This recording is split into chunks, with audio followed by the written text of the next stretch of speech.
Hey, this is Sam Peters. I'm going to teach you the song Daydream by Lovin Spoonful. If you haven't already subscribed to my YouTube channel, please do. If you want tabs for this, please follow the link to patreon.com where you can find all my tabs. This song's a lot of fun. I'm going to show you the verse and the chorus. It's pretty easy song to play. I think it's kind of a beginner song. I'm going to play like a little solo using the melody, and that's more like intermediate. And then I'm going to I kind of went off a little bit and did my own thing, and that's a little bit more advanced. So no matter what your skill level is, you're going to have a little fun learning my rendition of this.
Let's go through the verse together. Notice I'm capoing the first fret, so instead of playing an open E, I'm playing an open F. We're going to still pretend that this is an E. That means this is F, F sharp, G. Really, it's a G sharp, but we're going to call it G for all intents and purposes.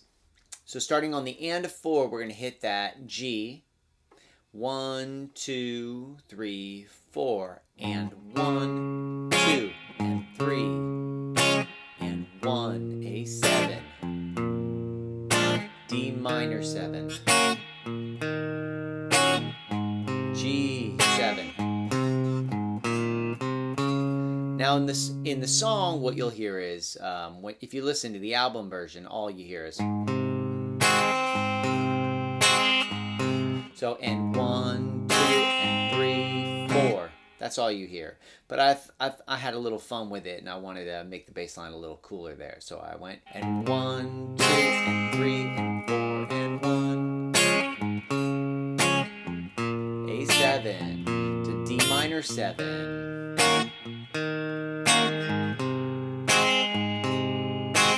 Now we go to the chorus. And I'm just going to play that on the end of 4. I'm going to play that G and then move to the F. And 1. And this is an F chord here. This is a bar chord. If you don't know how to play bar chords, this is basically an E shape. So what that means is if you know your E chord, you switch up your fingers, you make it your 2nd, 3rd, and 4th fingers. You scoot up 1 fret and you bar your 1st finger along that 1st fret, and you got yourself an F. So you've taken an E and moved it up 1 fret and made it an F. So starting on the and of 4 before the chorus, 1, 2, 3, 4, and 1, 2. And that's all you get for the F. And then we're going to D7, and that's a D7. To C, A7, we do that again. But this time I'll play the open E before the F. And 1.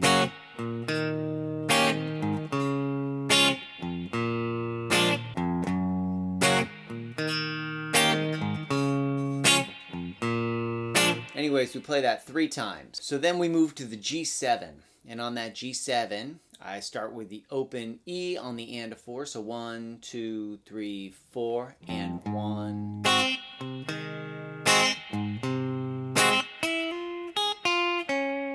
Now we go into the melody solo. So this is just, what a day for a daydream. So that's the melody, and what I'm doing is instead of singing the melody, I'm going to play it with the guitar. What I try to do is make sure that I express the chord, at least on the first beat of each measure. So here's the chord for the first measure, C. So 1. And then what we're going to do is we're going into the A7. So what I do is this is the 5th fret because I'm capoing the 1st fret. I put my thumb over the A, and then I bar 2 fingers, my first 2 fingers, on the D and the G string, and I pick this E string and I hybrid pick with my middle and my ring finger on the D and the G strings. So I go, so I have the first beat on the C, 1, what a day for a, and then daydream. And then I just do this, just a little minor pentatonic riff. And then I'm into D minor. And this is a D minor 7 right here. On the 5th fret, remember I'm capoing the 1st, so I'm going to count this as my 5th fret. It's an A minor shape. I get rid of my 4th finger. This is a D minor 7. But instead of playing the D minor, the entire chord here, I'm trying to get to the notes in the melody. That's the first note I'm trying to get to. So instead of strumming all of it, I'm just going to strum 3 notes of it. So I hit that root on the D, and then I strum through 3 notes.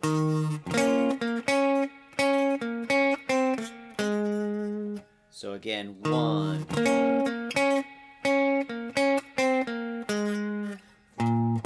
Just a little bass line moving back to that C. Within the song, we just repeat the melody from here. So we can go, we'll do that again. But I thought it'd be kind of cool to play it up an octave. I enjoy doing stuff like that, where if I like a line, I want to learn it somewhere else. So instead of playing it here, I played it here. 1, 2, and 3, and 4, and 1, and 2, 3 triplet 4, 3 triplet 4. That's the line, just returning right up that A minor pentatonic scale. And returning to that D minor chord, all I do is I hit that root again. So I just do the exact thing, same thing as I did before. Now we're going to go to the chorus. And the chorus is the trickiest part to play. So what I do here is I play 1 and 2 triplet, 3 and 4 and even if time ain't really. And then I play the C chord on my, because this is the note in the melody, and this is the C, the root. So I kind of muffle the D and the G strings, and I strum through from the A string to the B string on my side. And so that's just me getting a little bluesy with the A chord. So on my side. So all I'm doing is hitting that A twice, and then 3rd fret and 4th fret on the A strings. And then I do something very similar. So this time, instead of going 3, 4 on the B string, I go.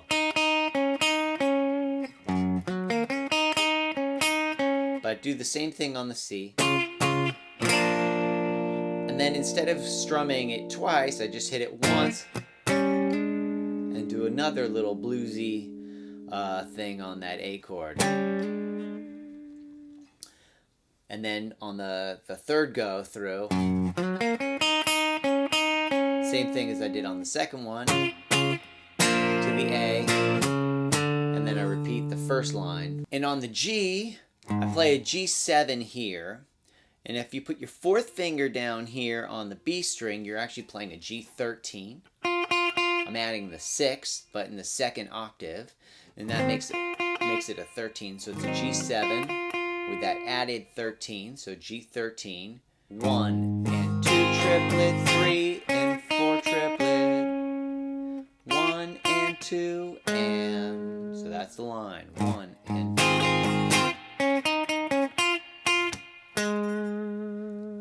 Anyways, I hope you enjoyed that. I hope that made sense to you. I hope you enjoy playing it and messing with all the different parts. Let me know if you have any questions, and I'll see you around soon. Take care. Thanks a lot.